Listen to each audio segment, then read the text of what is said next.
Terima kasih Anda masih bersama kami di Newsroom. Pemirsa, ini sejatinya memang Tuhan menciptakan berpasang-pasangan begitu ya. Pria dan juga wanita. Kemudian kalau di dunia ini ada langit dan bumi, kemudian juga ada si kaya dan juga si miskin. Meskipun memang kalau kita berbicara mengenai pernikahan, kita tidak tahu rezeki, jodoh dan maut itu semua ada di Tuhan. Kita tidak tahu apakah si kaya bertemu dengan si kaya bertemu dengan si miskin, atau bahkan si miskin bertemu dengan si miskin. Nah, terkait dengan hal ini ada beberapa hal yang menjadi sorotan ketika Bapak Muhadjir Effendi kemarin mengatakan ada fatwa yang disampaikan ke Menteri Agama diusulkan agar ini si kaya menikahi si miskin. Kita akan bahas siang ini. Sudah hadir bersama saya Bapak Najamuddin Ramli, Wakil Sekjen Dewan Pimpinan MUI. Selamat siang Pak. Makasih. Kemudian Assalamualaikum warahmatullahi wabarakatuh. Waalaikumsalam warahmatullahi wabarakatuh. Kemudian juga ada Pak Maman Imanul Haq, anggota DPR RI Komisi 8. Selamat siang Pak. Siang. Assalamualaikum. Selamat siang. Waalaikumsalam. Saya ke Pak Maman Imanul Haq terlebih dahulu selaku anggota DPR Komisi 8. Kemarin sempat ramai di media sosial ketika Bapak Muhadjir Effendi mengatakan agar si kaya menikahi si miskin ini untuk menopang perekonomian kita agar stabil begitu. Bagaimana tanggapan Anda, Pak?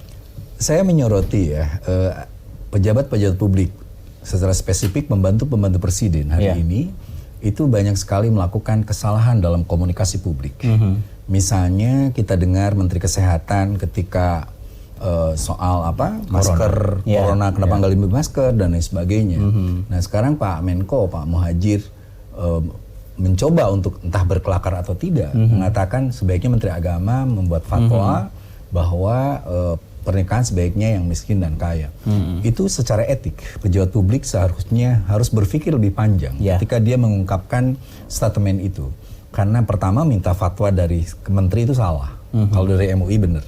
Yang kedua tentu membuat simplifikasi sebuah masalah bahwa kemiskinan akan bisa teratasi dengan hanya pernikahan seperti itu sesuatu yang salah. Karena sungguhnya kita punya prosedur sistem pengentasan kemiskinan. Di pasal 34 Undang-Undang 45 misalnya sudah jelas negara punya peran yang harus lebih signifikan dalam mengentaskan kemiskinan. Termasuk Undang-Undang Nomor 13 2011 itu jelas sekali bagaimana pola-pola pengentasan kemiskinan.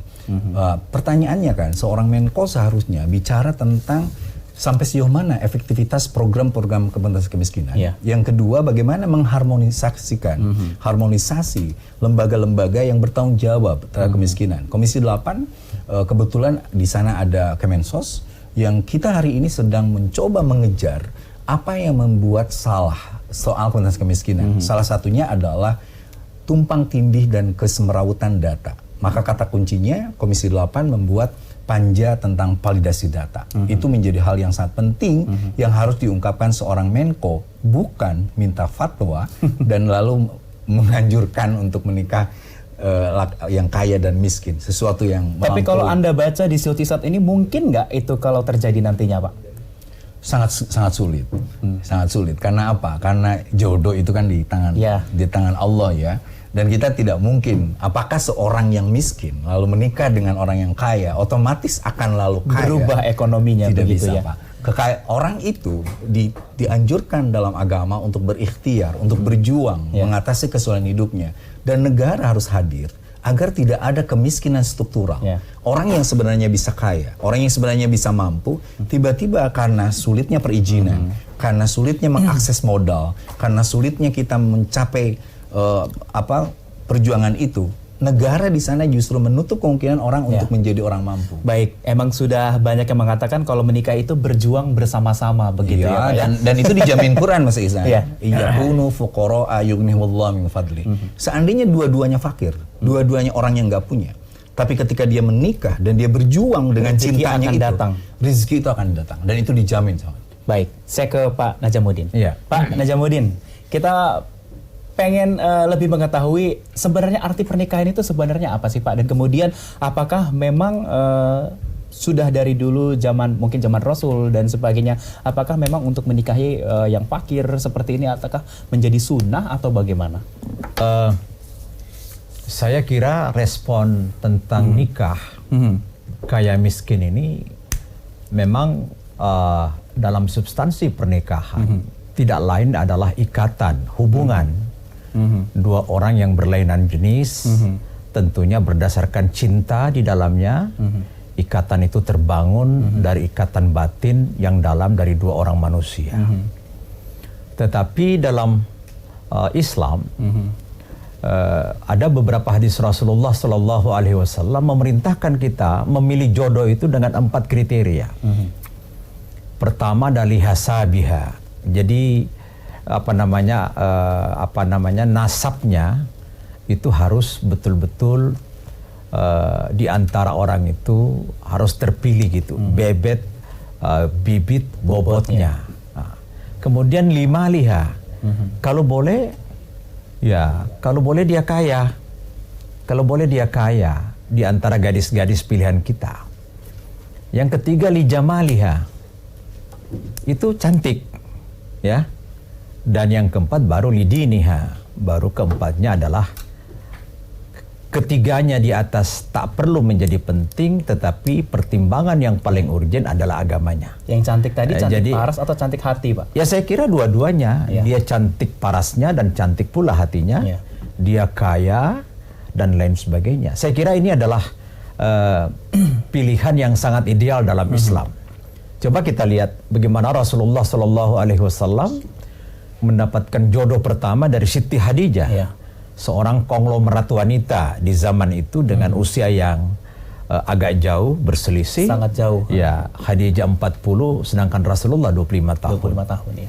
Dan saya mendukung tadi Kiai Maman mengatakan karena memang persoalan kemiskinan itu adalah persoalan bukan takdir. Harus ada ikhtiar seoptimal mungkin dengan kompetensi dirinya, mengolah dirinya, kreatif, inovatif, dan terakhir ya mengharapkan tawakalnya kepada Allah Subhanahu wa Ta'ala. Nah, saya kira di negeri kita soal perkawinan itu sudah selesai dengan Undang-Undang Nomor 1 tahun 1974 dengan turunannya Peraturan Pemerintah Nomor 10. Bagi kami di Majelis Ulama Indonesia, saran dari Menteri Koordinator Pembangunan Manusia dan Kebudayaan Profesor Muhadjir Effendi, saya kira adalah saran yang normal saja kepada kolehanya Menteri Agama. Dan saya kira juga berisi canda. Bagaimana solusi cerdas dalam mengantisipasi pengentasan kemiskinan. Dan saya sepakat dengan Pak Kiai Maman, tidak serta-merta orang yang kawin dengan orang kaya lalu dia kaya. Menikahi gadis kaya lalu dia kaya. Tidak seperti itu. Saya kira sebuah kesejahteraan itu harus bersama-sama kita ikhtiarkan dalam rumah tangga, lalu kita bangun semuanya.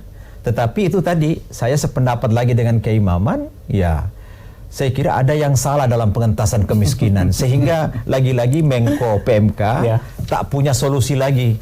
Bagaimana caranya mengambil sebuah jalan untuk mengeliminir tingkat kemiskinan di negeri ini. Terakhir, janda-janda miskin itu, kemudian banyak sekali anak yatim piatu yang ibunya ditinggal meninggal suaminya, saya kira juga jadi pilihan untuk kita mendayagunakan, karena kita kan dianjurkan wa ta'awanu 'alal birri wat taqwa wa la ta'awanu 'alal ismi wal udwan. Jadi bertolong-tolonganlah pada kebajikan dan jangan kita bertolong-tolongan pada kemaksiatan dan kesesatan. Baik, perbincangan semakin menarik. Kita akan lanjutkan usai jeda pariwara yang satu ini. Tetap bersama kami di Newsroom.